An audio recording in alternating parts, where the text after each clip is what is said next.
Welcome to another episode of the semi-related podcast. My name is Jacob Eischen, and I'll be your host today. And I'm joined by the I don't know, is nefarious the term? Eric Williams. He's out and about on LinkedIn. We were just kind of discussing some of our interactions and how we've run into each other online. So, Eric, how are you doing today?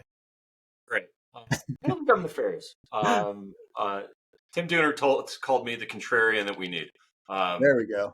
I'll go with that. That sounds a little bit better than Yeah. nefarious, but it's great to be on the show, Jacob. Thanks so much for having me. Dooner's probably a little bit more eloquent than me too. So I don't know. I've seen your stuff. It's really good. Well, thank you. Well, awesome. Well, we were just chatting before we got on the camera here that today seems like a good shopping day for you. What are your kind of thoughts on where we're at right now? Well, my general thesis was that tariffs, and again, I want to point this out. I think a lot of people think I'm supporting the tariffs. I think these are not the greatest idea. But I've tried to look at what Lutnick and Besant and others are saying and trying to understand what they're actually trying to accomplish. So my general consensus was that we need to be worried more about demand destruction than we needed to be worried about deflation. So since tariffs have gone live, the 10-year notes down 100 basis points, mortgage rates are following, oil's off 15% in a week. So when you start looking at the basket that folks are going to spend money on, they're seeing some pretty nice discounts in certain areas. There's certainly going to be some price increases on some other items, like you're not going to get around that. My stance is, in the absence of monetary stimulus, that those would be kind of a one-time price increase, and then it'll vary based upon their elasticity curves, and then we'll see how it all shakes out. But to your point, in terms of the shopping list, some of these names are getting really silly. You look at where the VIX is and what the vol term structure looks like. You can go out and you can sell puts 20% of the money on names like Google and get $6-7 back to sit and wait. So I think there's if you're a value investor, you probably should have been taking stuff off the table when valuations were super stretched, and you should probably be looking to get back in. If you're a buy and holder, just keep buying, and we'll see how it shakes out. But I don't think that this is the end of Apple's not going out of business. So at some point, we're going to get to a place where the price of their stock will match their future earning streams, and it'll be a great opportunity to buy. So that's kind of my general stance. But yeah, it's a mess right now. Absolute mess.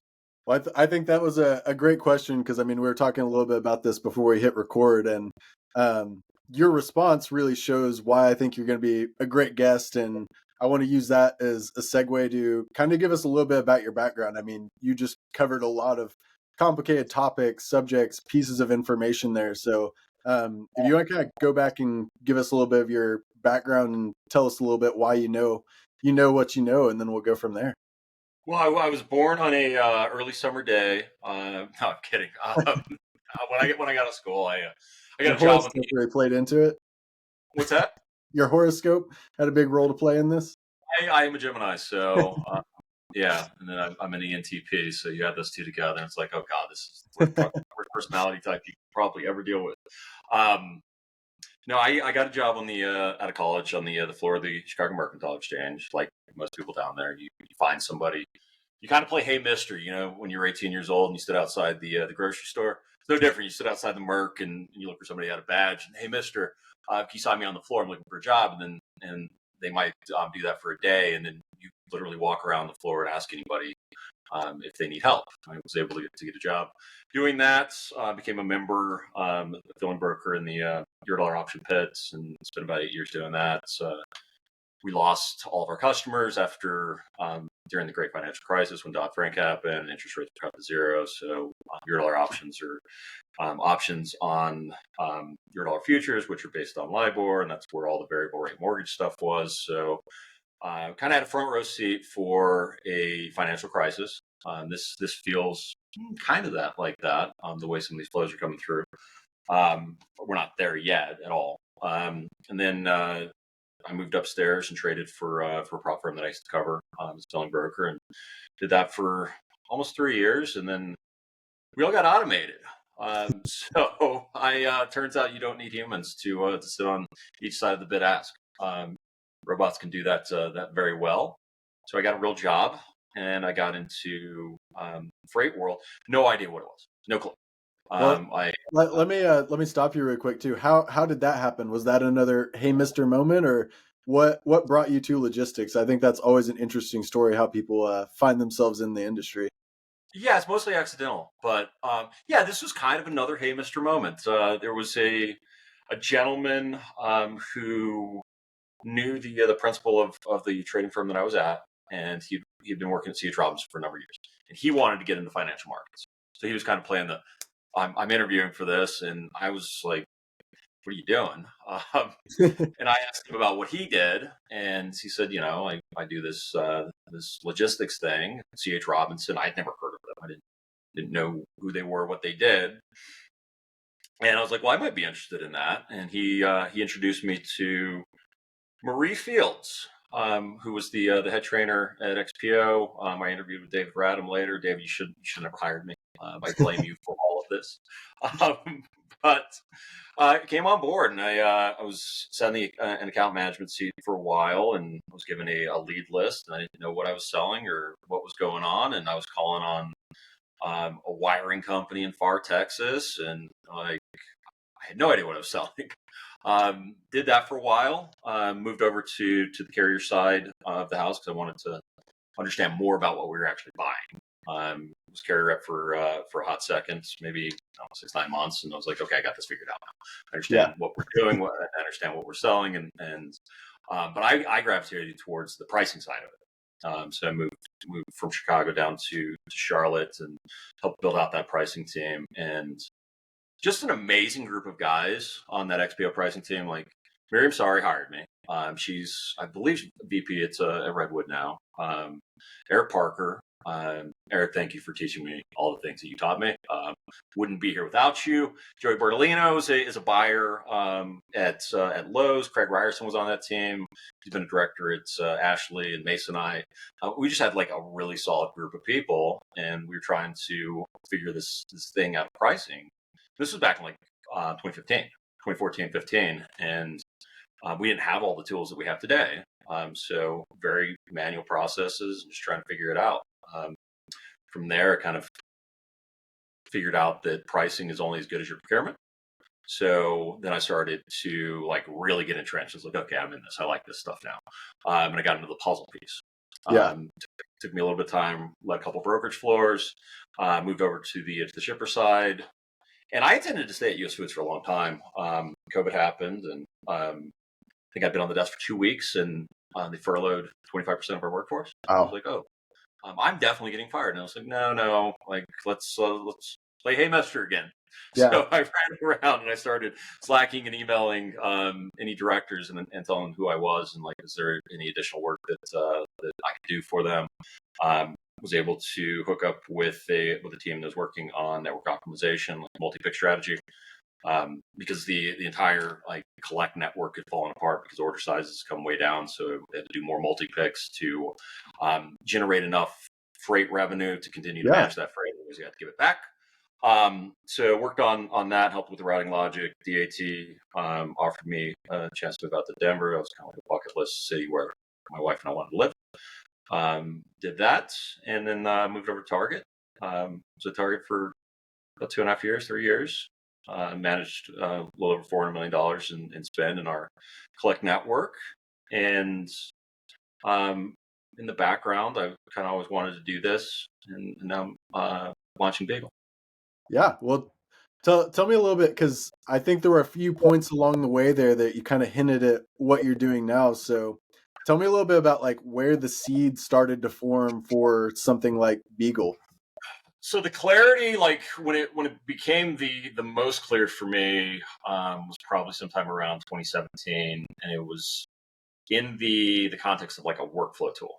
So sitting in, we had a vendor come in, and can't remember the name of them, but they had built a workflow tool for the rental car industry. And apparently, rental cars behave very similar to brokers in that they get deficit on their lots, and then they've got to go out and like kind of horse trade and call around and like, hey, I need cars from you and your surplus, so kind of move those things over. And this company had created a Coolfire, maybe that was the name. They created a workflow tool that allowed people to see like excess capacity and know who to call versus just kind of working the phones for the first couple hours of every day. Yeah. And I started thinking about the overlap with freight, and I knew very quickly then I was like, I want to build some software at some point. And then I just kind of started thinking about, okay, what are some of the problems that I'm trying to solve? And mostly I'm focused on like speed of use, because you can do a lot of things with data if you're doing it manually. It's one time and you can't push it to production. So you're always having to go back and redo that. And I think sometimes that becomes a hurdle or almost a blocker to like wanting to continue down that path and be more data driven. It's just easier to say, I kind of know this, and be directionally correct. And I think most people can be. But I wanted to kind of think about all the things that I was doing. I'm a naturally lazy person, Jacob. So I want to do things like the right way because I'm also like results driven. So it's kind of this weird mix of internal battle that I have to deal with. So I'm always trying to build tools. And I built a lot, and I got to a place where I was looking at other tools that are out there, and I felt like my brand of process and tools that were like super rudimentary just were not things that were in the marketplace. And I was fortunate enough to meet a couple of really smart people who know how to take manual tools and put them into production and create software. So Yeah. Well, let's get into kind of tell me what the problem is, right? So I think your tagline you're running with is something like making RFPs suck less, right? So that is tell me a little correct. bit about what you mean by that and what the issue with RFPs is, if you can name one. Yeah, and it's not like suck less, like, oh my God, this is the worst thing. I'm insulted by them. It's more of they're a time suck, they're a resource suck. So trying to pull some of that out. Yeah. Can I talk about the problem statement in the context of how I set up procurement for my network at Target? Yeah, that'd be great. Because I think it'll help. Yeah. So for me, like people have asked me, like, well, what's your procurement philosophy?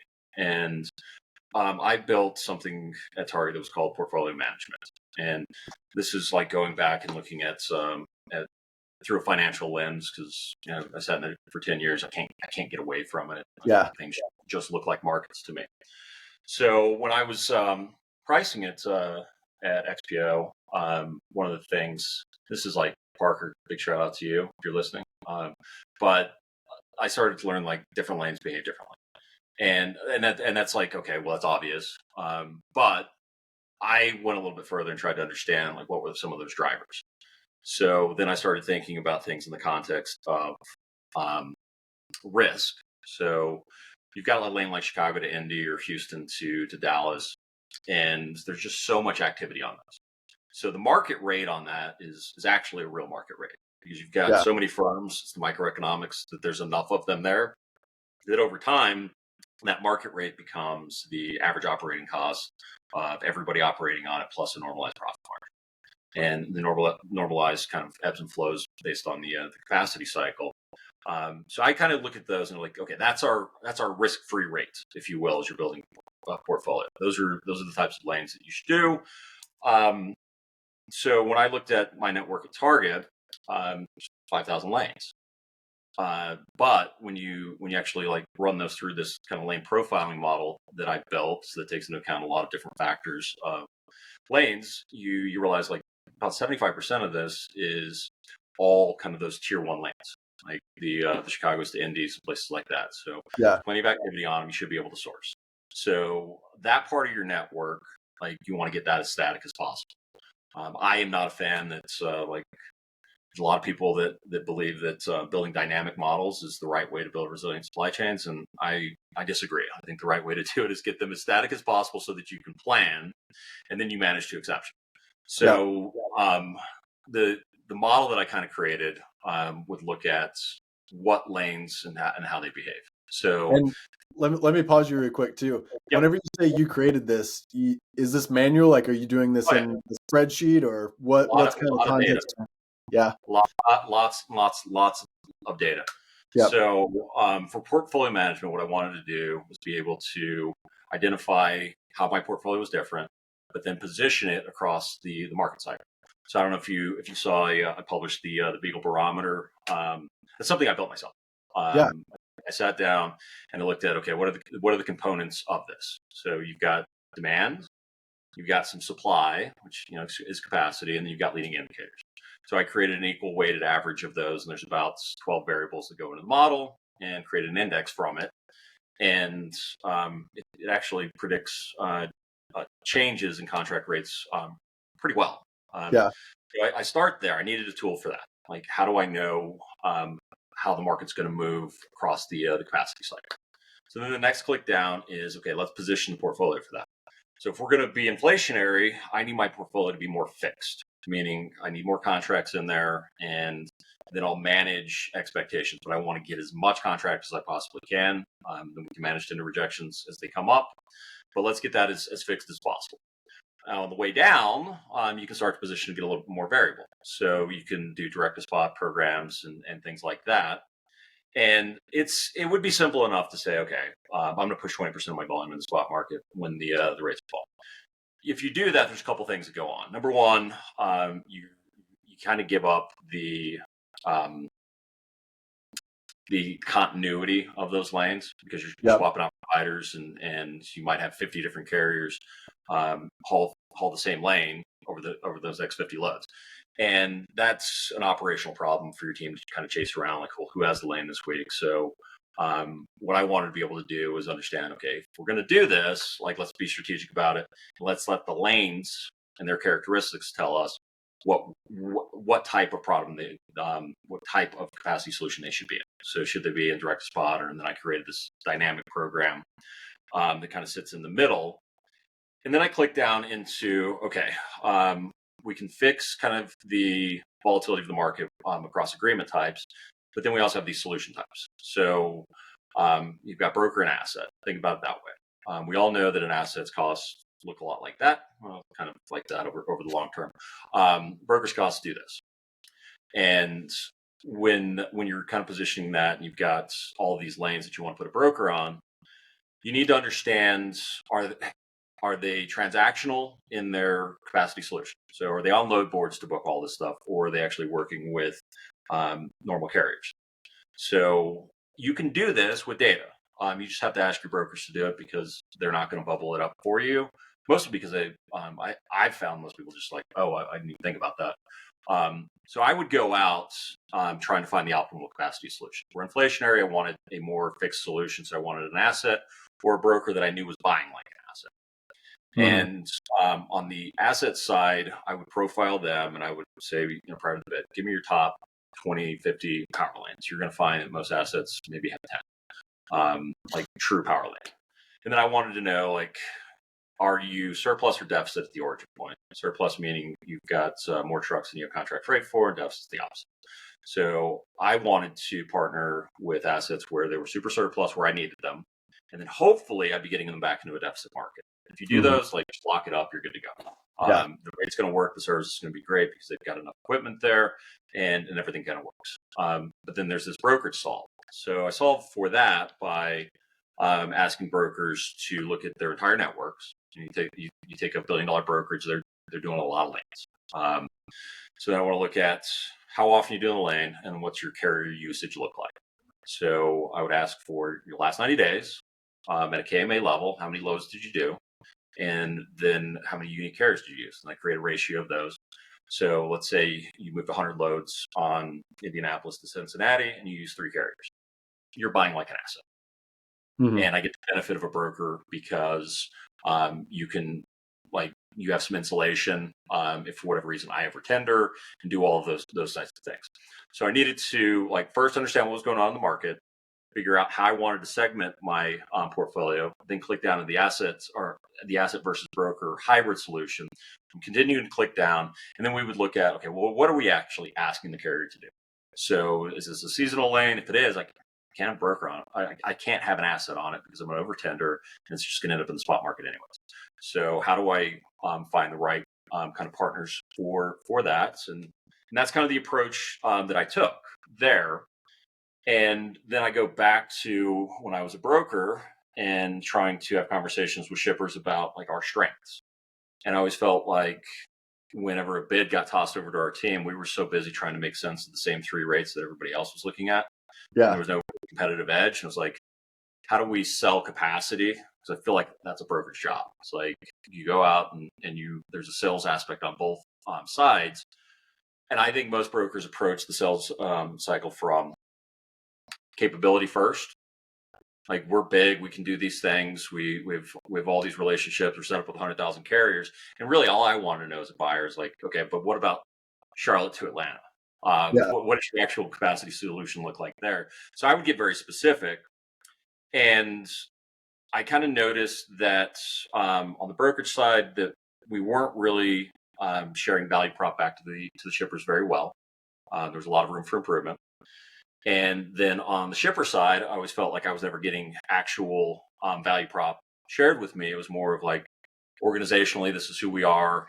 This is our history. Like, everyone knows the deck. We've all seen them. We've made them. We've pitched them. But it very rarely is it specific enough. So I started thinking about, well, how do we get to more specifics so that people can sell on their strengths versus like getting in the cattle call and everything's just based on rates.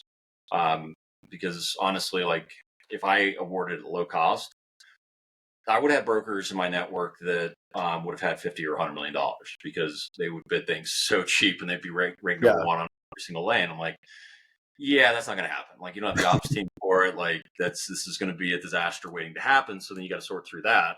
So I was always trying to go back to like, let's make sense of the capacity solution first. Yeah. And then we'll figure out how to make the rates work. Well, to do that, you actually have to have some type of process set up to be able to identify your strengths. And then you have to be able to share those back with a shipper. And it happens in an RFP process that is time bound. And by the way, you've probably got 10 or 15 of these things stacked in on top of you. And you run out of hours in the day unless you have some kind of software tool that enables you to focus more on value prop first and maybe pricing second. So that's kind of where I was very, very clear that nothing like this existed in the market, and I wanted to try to build it. Well, too, I want to hone in on a couple things there, but one of the things you mentioned was, whenever you're sourcing capacity, you can't just look at price, right? Like you said, you'd end up with, some of these brokers. So what were some of the other things that you would use to filter them out or, kind of select for the type of capacity you want to work with? Yeah, I mean, every shipper is going to look at incumbency, and that's the reality of it, because incumbency, it's advantaged because it understands the lane. Like, you've got account managers who build relationships with your shippers. They know your scheduling tools. They're familiar with your network. They understand your internal processes, your weekly touch bases. They know how to show up in the QBR, give you the information you're looking for. And there's a lot of coaching that has to go on with a new carrier to be able to get them to do that. So your first click is always going to be looking at, okay, how are my incumbents actually performing? And unless I've got serious budget constraints where finance is saying we need additional freight savings, then a lot of times that incumbent, if they're performing, as long as their rate is maybe in the top 10 distribution of rates that come back in a bid, most of the time you're going to go back with that. So my exclusionary was always looking at service first, and then clicking into cost position to market. And you'll find, I think every shipper knows this, if they actually go through their network and are honest with themselves, they're going to find lanes where they have incumbents who are 20 to 30% above market, and there may be a strategic reason for it. But oftentimes it's because you partner with this person, they've been on the lane forever, and they're running incredibly inefficient. And that's probably not the right capacity solution. And Yeah. you've got some work that you need to do. And then too, it sounds like you kind of take like a coaching mentality here, right? Like you talked about asking these carriers for, give me your power lanes and let me see how can I put you into another good market and have like this mutually beneficial relationship. Talk a little bit more about like how you did approach that relationship, and maybe even from like whenever you're at the brokerage side too. Like how do you approach this from maybe both sides of the problem, whichever one you kind of tackle there? Yeah, I mean, my philosophy is always cards face up. We're playing the game together, and if I'm not giving you the information that you need to be successful and you fail, that's my fault. That's not yours. So, as a shipper or a broker, your carrier's success is your success. So, and there's a lot, like you see on LinkedIn every day. Like, I didn't get all the information. Okay. Why do we do this? Yeah. You're almost rolling the dice and saying, well, if this could go well, even though I didn't give all of the information, it might just work out. So you're betting on luck every day. And sometimes you're going to have good luck, and sometimes you're going to have bad luck. But I believe that you kind of create your own luck. So if you're doing all the right things on the front end, you tend to do a lot better. So that means that you have to have a strong relationship and understanding of what your carriers are actually trying to do and why they're trying to do it. We're partnering with, and that goes for both ways. Like a shipper with their assets or brokers, and then broker with their carriers. And like here's a great example of breakdowns in siloed workflow. So I'm on the phone as a carrier rep, and I'm talking to my favorite carrier out of Minneapolis, and they tell me, Eric, I'm super deficit out of Chicago. Can you get me any freight? I pull up my board and I go out 3 days and I filter by Chicago and like, yeah, I've got stuff to Atlanta. Well, that doesn't really work for me. Okay, well, where do you want to go? I go, give me back to Minneapolis. Kansas City would be fantastic. I can make Des Moines work. I can make Omaha work. Cool. I put it on a sticky note. Yeah. If I do anything with it, I put it on a sticky note, and then I wait. And on the off chance that something shows up on the board, I might do something with it. If I'm super aggressive as a rep, I might put this in an email and blast it out to all the account managers. Yeah. Well, if you're sitting in an enterprise brokerage organization, a lot of the account managers are too busy with their day to go back and look at their customer networks. I'm not running the lane. I don't know it, right? Like, I don't have that freight. Does your shipper have that freight? So then they've got to like go back over to pricing, and then pricing is too busy doing bids to go back through old bids and filter out each individual event to find who has which lanes.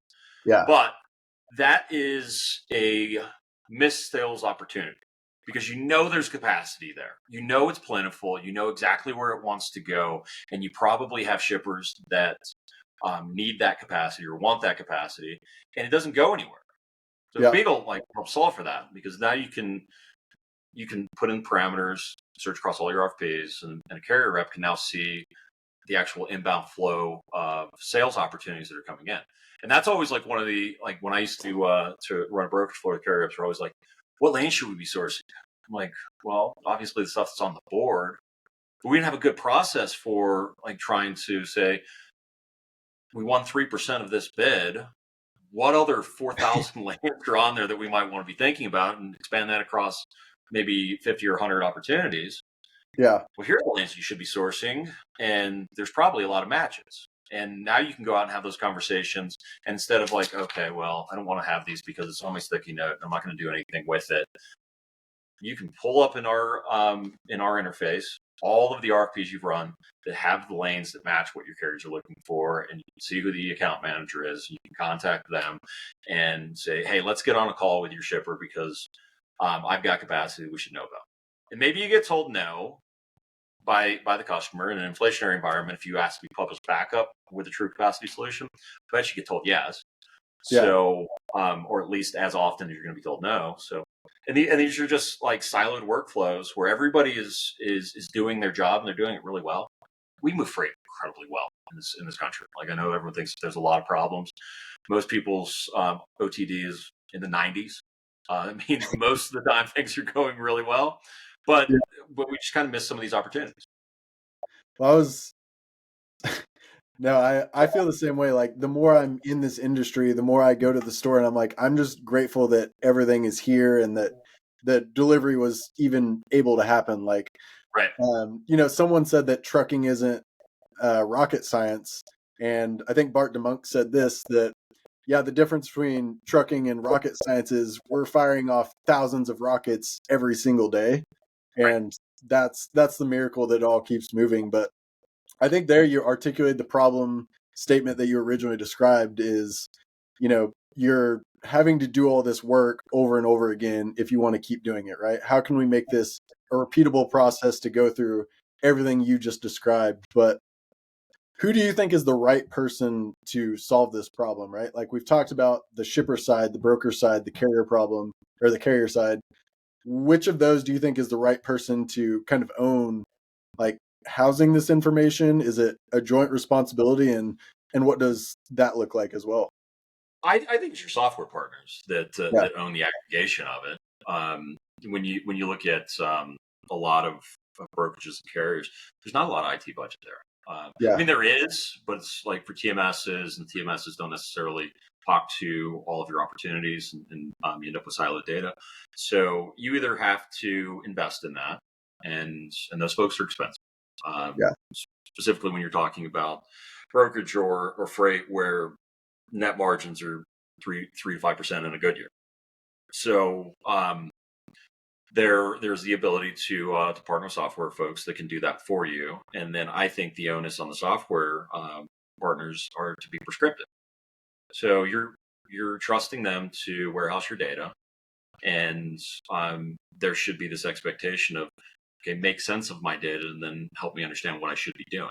Yeah. And that's where like product comes in, and got to try to be a little bit more prescriptive in telling people like, well, if you do this, like this is an actual opportunity, bubbling those up.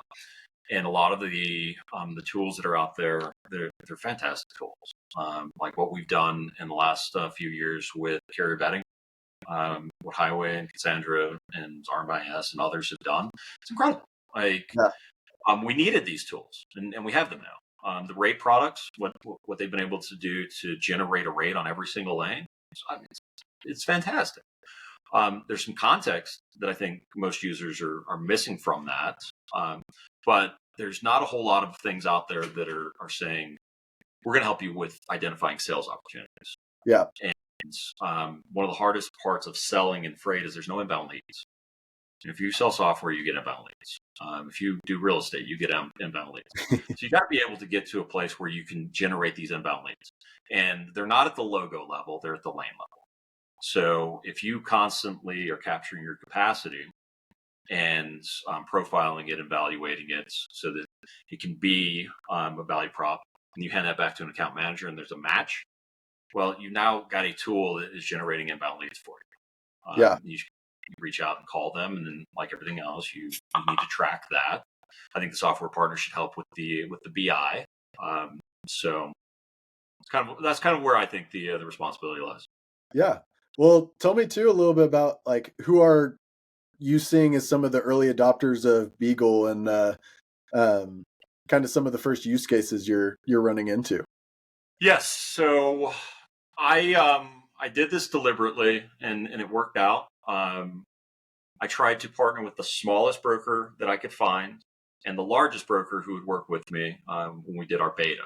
We did Yeah. that in January, February. And my smallest customer had 3 people. They're up to 4 now. They use it completely different than my largest, which is a Transport Topics Top 70. And we engineered the product to have a lot in there for everybody. So the bigger brokerage, around 200 million or so in spend, they've got a lot of lane data. So what they need to be able to do is make sense of that and probably move a little bit faster and create a little bit more value prop. So and I've got, I mean, their users are in there every single day. Some of the stuff that they like to also look at is the context of rates, because we do some of those lane tiers off those profiles that I mentioned. We've got some seasonality analysis. And they're looking at that because they're a little bit more advanced. So they're trying to make better decisions at a much larger scale and move a lot faster. The smallest customer I have, they're using our capacity tool. So we put a carrier recommender algorithm into the tool that helps you identify leads on lanes that you might not know. It's based off inspection data and then the network effect of Beagl customers. So it's going to continue to get smarter. But instead of calling carriers and goes in a sticky note, I build a carrier CRM for you. So that's in the product too. You put information in there, and then that's we have a process where that shows up in your bid workflow. So why is there a capacity tool in the RP process? Because not everybody's C.H. Robinson. A lot of folks don't have any history on a lot of lanes. And you've got to be able to create that. And then once you've created it, you can sell it. So, and there's like, even at the biggest brokers, you've got carriers that, the lanes that you're running for them, they probably do a lot more than what you're just putting them on. And it's hidden somewhere and probably should go back into some type of sales opportunity. So we're seeing a lot of different types of usage across it. And I'm thrilled by that. Yeah. Because that was intentional, and the fact that that users are able to find the things that they need to be able to do at their journey along their journey and growth and scale. I love it. Yeah. Well, I have to ask, of those early customers, was it the big brokerage or the smaller brokerage that I think you have a testimonial on your website that says something about Beagl has the Riz? Which of them left that? That was the smaller brokerage, and and I was I've been out there for a month now. It feels like a lot longer, but I've talked to probably about 100 brokerage leaders, so that's probably about 60 companies, and the feedback that we get of this is so obvious. I've been wanting to build this. Like, we got pretty close here, and then you added this, and then you went this further, and all of our attempts to do this were manual anyways, so it ended up taking up a lot of time. And we're just getting like incredible feedback. So for somebody that is betting on themselves and saying, I'm going to start a brokerage from scratch, and this is a tool that I know would help me scale that, it's pretty cool. And my approach to this is, I got a call from, so they're based out of Atlanta. I'm in Denver. I got a call at 8 p.m. 2 nights ago. Hey, we just got 40 lanes, came in from a customer. Can you help us identify like some capacity to call? And sure enough, I had a 7 a.m. Meeting with them the next morning. I went through and gave them some leads through the tool the night before, and we sat down and came up with a sourcing strategy. And then that's like where, fortunately, I'm small enough right now and I don't have enough customers that I have the time to do that. But I love it because I really like the coaching and the mentoring piece of that. So I'm really enjoying being able to use our tool in a consultative way as well.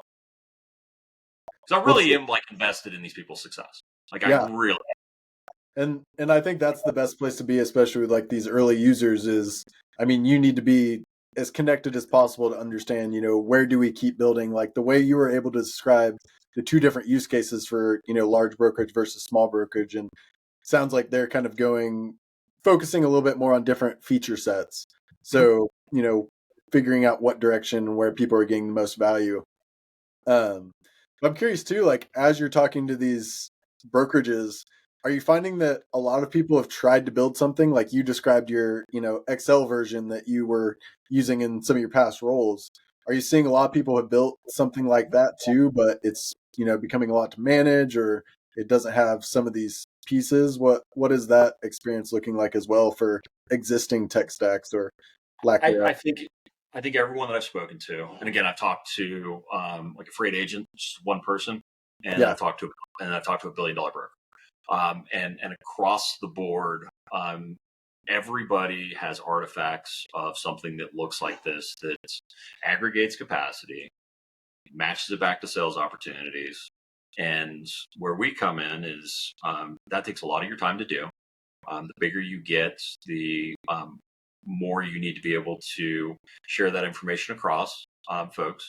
So if you just got a pricing person that's doing it and they're doing it for an event, they're not touching the rest of the organization. So that visibility we talked about is just not there. So there's still this gap that you have to close, and software is a great way to do that. And that's why we're building this the way that we're doing.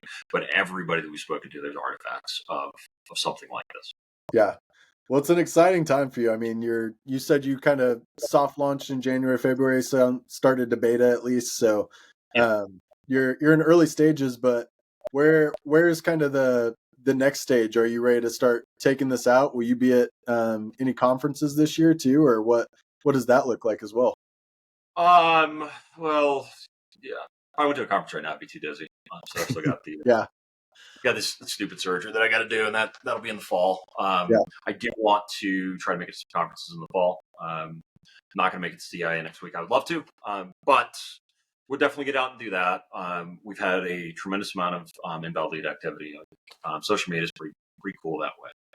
I feel incredibly lucky that I've had the opportunity to talk to as many people as I have so early. So the next stage for us is really focusing on building out our next 10 customers. We got 5 on the platform. Our next 10, where we kind of like, here's where we're at. Here's what our roadmap looks like. Tell us, break the things that we have, and then we'll fix those, and then tell us the new things that you want, and then we'll be design partners and kind of build the rest of the product together. There's a lot in there. Like people are like, you do this in 2 months. Like, we're for the most part, like we're pretty close to some of those solutions, but we've got like a natural function from this is business intelligence. So I mentioned, but in a prescriptive manner. So here's your performance. Here are things you could do to try to fix that. And then we want to make the platform just more delightful to use. So uploading bids sucks. They come in different formats. A lot of shippers lock their spreadsheets, and you got all these other issues. So engineering solutions for that will definitely make the product a lot more delightful. We do have my developer is he's an AI developer, and he's just done tremendous things on the real estate side. Where because you want to think about brokers having no tools, go talk to a realtor about what tools they have. It's nothing. Oh, I can't even imagine. And he's built some pretty cool stuff that allows them to leave a showing, get in their car, call an AI voice bot, very structured conversation, parse all that information, send it to a CRM.